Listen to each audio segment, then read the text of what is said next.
तो जिस तरीके से बाबा सामने नहीं, लेकिन उनकी तरफ से जो वकील हायर किया गया, उनकी तरफ से बयान सामने, इसी पर खास चर्चा के लिए मेरे साथ में कुछ मेहमान हैं, उनका परिचय आपसे करा देती हूं। देवेंद्र प्रमुख नेता बीजेपी हमारे साथ में हैं, चंद्रमोहन शर्मा प्रवक्ता कांग्रेस हमारे साथ में है, अतुल शर्मा हमारे संवाददाता हाथरस से हमारे साथ में। आप सभी का स्वागत है। चर्चा की शुरुआत यानी कि पहले लेते फीडबैक के आखिरकार अतुल आपके पास में आते हुए क्या लगता है, क्योंकि अब उनके जो बाबा है उसके वकील का भी अब बयान सामने आ चुका है, उन्होंने कहा कि बाबा जांच में सहयोग करने के लिए तैयार है। अभी तक क्या जानकारी है अतुल शर्मा?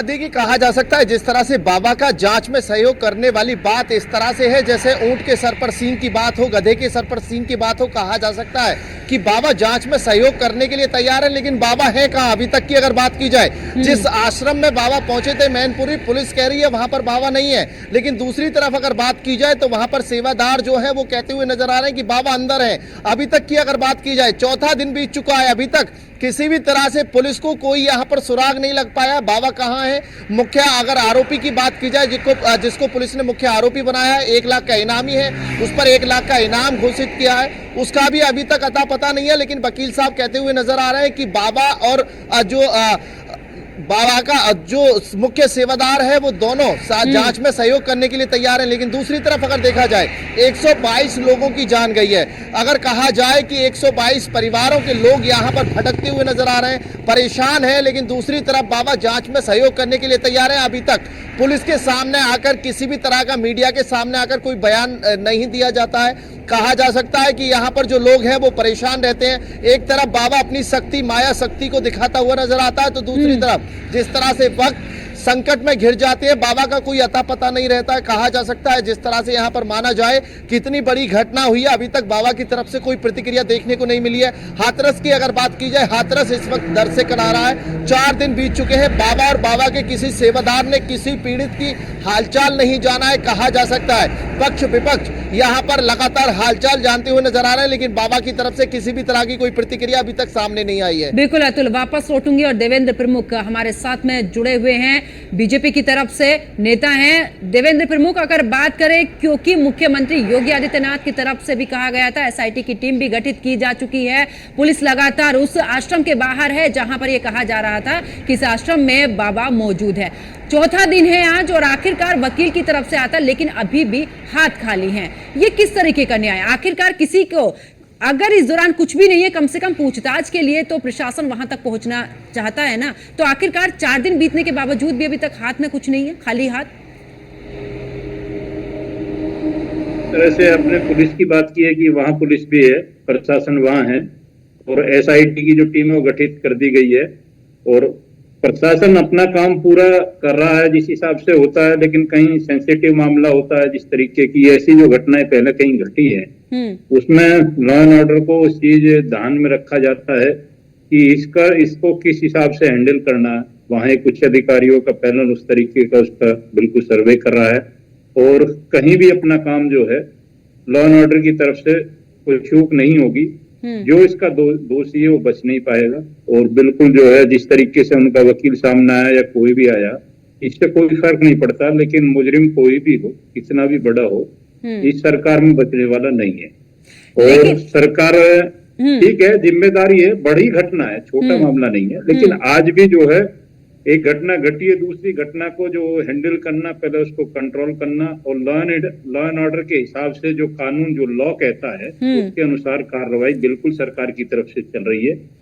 कहीं भी हो बाबा, कहीं भी छुपा हो या किसी भी तरीके का हो, ना तो कहीं भाग पाएगा, ना कोई सहयोग किसी तरीके का किसी से ले पाएगा। जो कानून में, लॉ में नियम है वो ही सजा मिलनी है। लेकिन देवेंद्र प्रमुख जी, अभी तक कोई एफआईआर दर्ज नहीं है, कुछ नहीं है बाबा को लेकर किसी की तरफ से बयान, चाहे सत्ता पक्ष हो या विपक्ष हो, कोई बाबा को लेकर नहीं। प्रशासन को लेकर है, कहा जा रहा है कि जो पीड़ित है उनको न्याय मिलना चाहिए, लेकिन अभी तक बाबा को लेकर फिलहाल किसी की तरफ से कोई बयान नहीं। हालांकि हमने ऐसे पहले भी कई केस देखे हैं जिसमें सीधे तौर पर बयान, अगर सत्ता पक्ष नहीं तो विपक्ष कम से कम सवाल उठाता था, लेकिन यहां पर तो बड़ी ही गोलमोल सी बात नजर आ रही है। देखिए, आपने गहन बात की है कि ये जो एफआईआर की बात है कि उनका नाम नहीं है, ये तो काम इस तरीके का ये सरकार का नहीं है। सरकार की जवाबदेही तो ये होगी कि आप जो है नाम दर्ज कराना चाहते हैं और वो उसको कोई बचाना चाहता है। हम्म। तो अगर नाम बाबा का लिखा जाए या कोई उनके खिलाफ एफआईआर हो या कोई करना चाहता है, तो ये एक तो पहली बात है जिनके साथ घटना हुई है, जो हम्म। वादी हैं, जिनको दिक्कत हो रही है, प्रतिवादी आपस में कौन उसमें एफआईआर दर्ज करेंगे, या जिस तरफ से मौत हुई है, या विपक्ष क्या चाहता है कि विपक्ष का क्या काम है कि एफआईआर में आप जो है उनका नाम दर्ज करना चाहते हैं, या क्या कॉपी आपने एफआईआर में दी है, मुझे तो वो भी पता नहीं है। मैं बोलूंगा तो उतना ही बोलूंगा कि एफआईआर की कॉपी जो है या तो उस पर लॉ के अनुसार वकील कोई जवाब देंगे। तो दूसरा जो सरकार का काम है, हमारा लॉ एंड ऑर्डर का काम है, हम कहीं चूक नहीं करेंगे। हम तो सिर्फ अपनी गारंटी लेते हैं कि कोई कितना भी बड़ा रसूलदार हो, कितना मजबूत लगता हो अपने आप में, लेकिन कानून किसी के लिए जो है कभी भी कोई छूट करने वाला नहीं है। हमारी नजर में बहुत बड़ी घटना है, हमारी जिम्मेदारी है। माननीय मुख्यमंत्री जी ने जिस तरफ फ्रंट पर आकर इसको जो है स्वीकार करते हुए न्याय की बात की है, ये मन क्लियर करता है कि ठीक। उसमें बिल्कुल क्लियर है माननीय बिल्कुल, ठीक है। मुख्यमंत्री जी का कि कोई देवेंद्र धक्का जी नहीं वापस लौटूंगी, लेकिन आईजी सुलभ माथुर इस पूरे मामले पर क्या कुछ कह रहे हैं, जरा उन्हें भी सुनवा देते हैं। मैं अभी तक की जानकारी आप लोगों से शेयर कर रहा हूँ, ठीक है। मैंने बताया विवेचना में अगर कोई चीज अगर जरूरत पड़ेगी तो पूछताछ की जाएगी, आवश्यकता पड़ेगी, we will do in the course of investigation. It is too early to say और कमेंट कि जो है उनका रोल है कि नहीं है। एफआईआर के अंदर वो नेम्ड नहीं है। एफआईआर में रिस्पॉन्सिबिलिटी आयोजक की होती है। आयोजक की रिस्पॉन्सिबिलिटी फ्रेम करते हुए उनको नेम्ड किया गया। 1 लाख रुपए का रिवार्ड उनके ऊपर करा जा रहा है, उनका एनबीडब्ल्यू इशू कराया जा रहा है। जो उनके साथ ऑर्गेनाइजिंग कमेटी के अंदर थे, जो सेवादार थे, जिन्होंने भीड़ को वहां रोकने का प्रयास किया, जो वहां मौके से भाग गए, जिन्होंने पुलिस प्रशासन को सहयोग करने में किसी प्रकार की मदद नहीं की, उन लोगों का रोल डिसाइड करते हुए हम आगे प्रोसीड कर रहे हैं।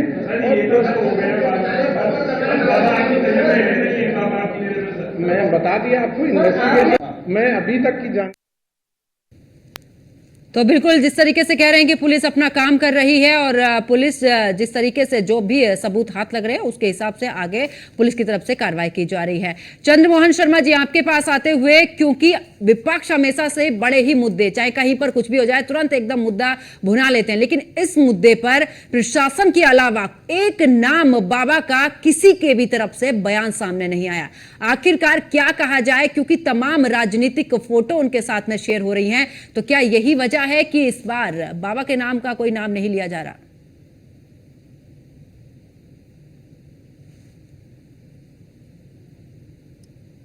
देखिए, मैं आपके इस तर्क से बिल्कुल भी कतई सहमत नहीं हूं जो आपने अभी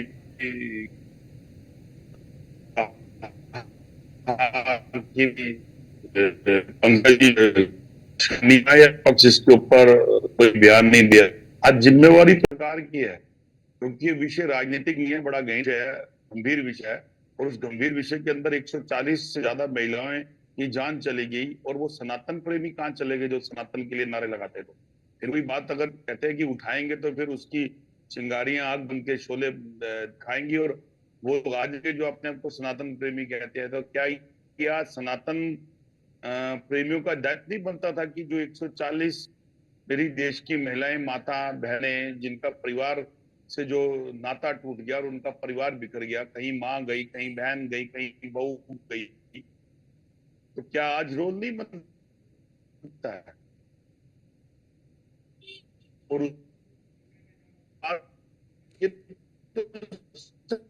चंद्रमोहन जी, आपकी आवाज नहीं क्लियर आ पा रही है, एक बार मैं फिर से सही कराती हूँ, फिलहाल मैं वापस लौटूंगी।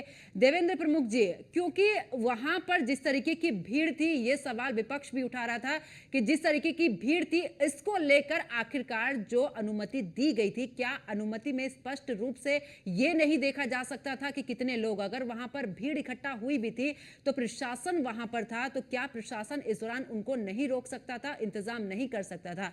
क्योंकि 2.5 लाख लोगों की भीड़ और 40 पुलिसकर्मी।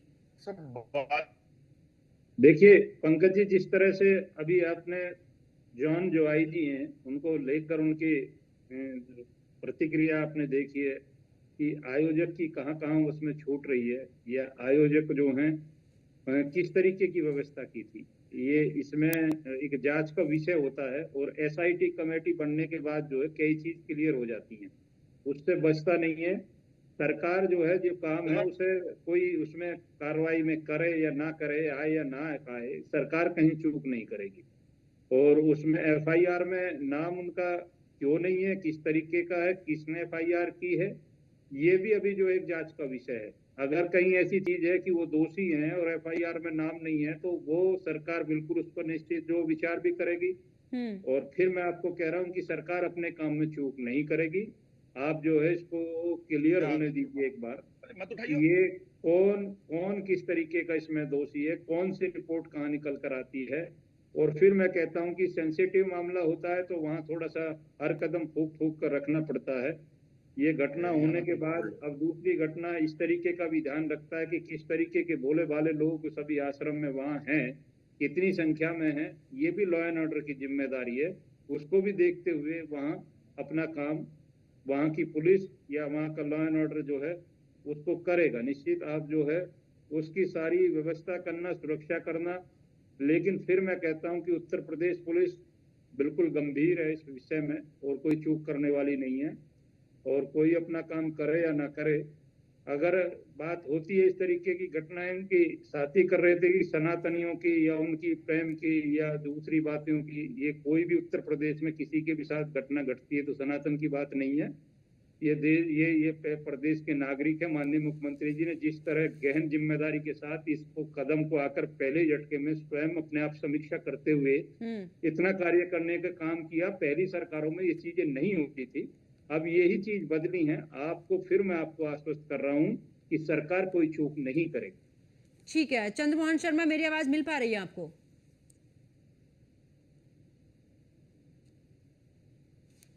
हाँ मिल रही है, लेकिन बिल्कुल आवाज सब ब्रेक चंद्रमोहन कर रही शर्मा, है। यहाँ पर देवेंद्र प्रमुख कह रहे हैं कि पिछली सरकारों में इस तरीके से कार्रवाई नहीं होती थी, हम तो फिर भी मुख्यमंत्री योगी आदित्यनाथ ने इसको लेकर तुरंत ही एक्शन लिया है, एसआईटी गठित की गई है, तुरंत उस पर कार्रवाई की जा रही। बावजूद उसके कहा जा रहा है कि सरकार जो है काम नहीं कर रही है, सरकार को जल्द से जल्द इस पर और भी ज्यादा सख्ती से काम करना चाहिए।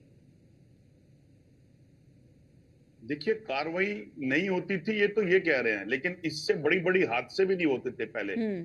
ना देश के अंदर इतने एयरपोर्ट गिर जाते थे, ना देश के अंदर इतनी बड़ी बड़ी पानी की टैंकियां गिर जाती थी, ना इतने बड़े आयोजकों के अंदर इतने लोगों चले जाने के बाद सिर्फ लीपापोती हुआ करती थी, ना रेल के हादसों के अंदर इतने लोग मर जाते थे और सिर्फ ट्रेनी मंत्री आपस में हाथ से दिखाते रह जाते थे। ऐसे देश के नेता और मंत्री भी नहीं थे।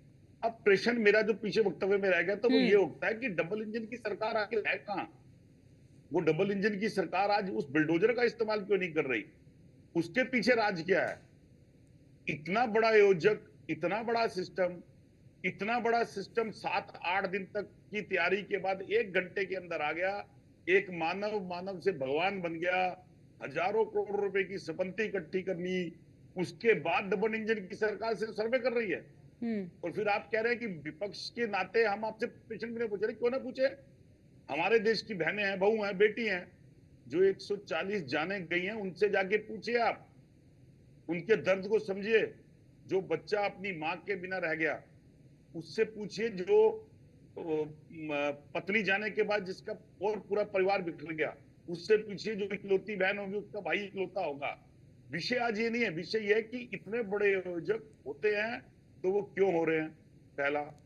और उसके बाद जब इतने बड़े आयोजक होते हैं तो फिर आयोजक ही क्यों, ऐसा आदमी क्यों नहीं जिम्मेवार जो व्यक्ति के कारण भीड़ आती है? क्या अगर वो बहुत बड़े विद्वान है, बहुत बड़े साधु है, बहुत बड़े भगवान है, तो क्या वो अपने इस सिस्टम का सिस्टम नहीं बदल सकते? ये एक बार हुआ है क्या ऐसा? या अब आगे नहीं होगा? ये प्रमुख जी वादा कर दें, लिखित में दे दें, आज के बाद फिर इस डिबेट के बाद फिर कोई डिबेट होगी, फिर कोई बड़ा हादसा होगा, फिर बैठेंगे, फिर हम दोनों ऐसे करेंगे, वो करेंगे, लेकिन जाने तो जा रही हैं। प्रश्न ये है कि इनको फल फूल कौन रहा है? कौन सा ऐसा चीज है जो एक चीज को इतना बड़ा कर देती है? और मेरा तो एक हाथ जोड़ के निवेदन भी अपनी मातृशक्तियों के, अपनी बहनों से, कि अपने घर के ईश्वर पे दे ध्यान। ये जो 2 घंटे 1 घंटे के लिए प्रवचन सुनने चला जाते हैं, अगर मेरे अच्छा लगे तो मानना, मैं चाहता हूं कि वो ना जाए, अपने घर में रहें, क्योंकि कुछ नहीं होता इन प्रयोजकों के अंदर।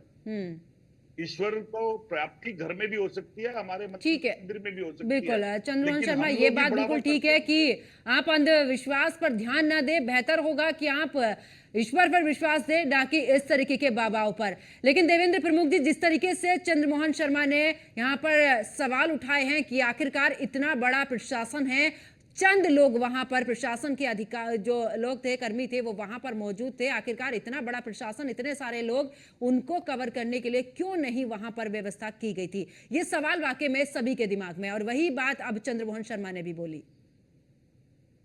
देखिए, जो चीज होती है पंकज जी, जिस पर सवाल जो है आता है, उस पर क्वेश्चन पर उसका जवाब जो बनता है, वो जवाब जो है उसी तरीके से दिया जा सकता है। ये बहुत गंभीर मामला है और इस पर बिल्कुल जहां जहां कहीं जरूरत है, जिस तरीके की मैंने कहा था कि माननीय मुख्यमंत्री जी आए हैं, SIT की बात हुई है, जांच की बात हुई है, भाई कहाँ कहाँ चूक रही है, इसमें आयोजक जो है वो किस तरह से इस काम को करा रहे थे, किस तरह की इसमें FIR अब तक लॉन्च हुई है, उस पर कौन सी कार्रवाई चल रही है। इसीलिए मैं कह रहा था कि ये एक जांच का विषय, बड़ा मामला है कि ये इतना छोटा नहीं है कि किसी ने अब इधर से कोशिश की तो बिगर किसी जांच के दूसरा काम कर दिया। और जो जिस तरीके की कुछ चीज होती है ऐसी है, देखिए अलग अलग पार्टियों के प्रवक्ता हैं, हो सकता है चंद्रमोहन जी ने एक बात बोली है कि जो है ये इस तरीके की, हाँ मैं भी इस बात को कहता हूँ कहीं ना कहीं अगर कोई ऐसी बात लगती है कि इस तरीके के जो आयोजक होते हैं उनके खिलाफ कार्रवाई होनी जरूरी है, और जो हमारे साथी हैं, हमें भी, जो माता बहनें सुन रही हैं, उनको भी ये जरूरी है कि किस तरह के उन्हें सत्संग में जाना है और कहाँ उन्हें जाने से ये लाभ मिलता है। आज की तारीख में जिस तरीके का हमारा सोशल मीडिया है, या जो लोग करने वाले हैं, और जो लोग अच्छे लोग हैं, जैसे अच्छे साधु संत हैं, वो पब्लिक में ज्यादा जाना पसंद भी नहीं करते हैं, और अच्छी बात लोगों तक पहुंचाने का उनका प्रयास, एक माध्यम सोशल मीडिया भी है।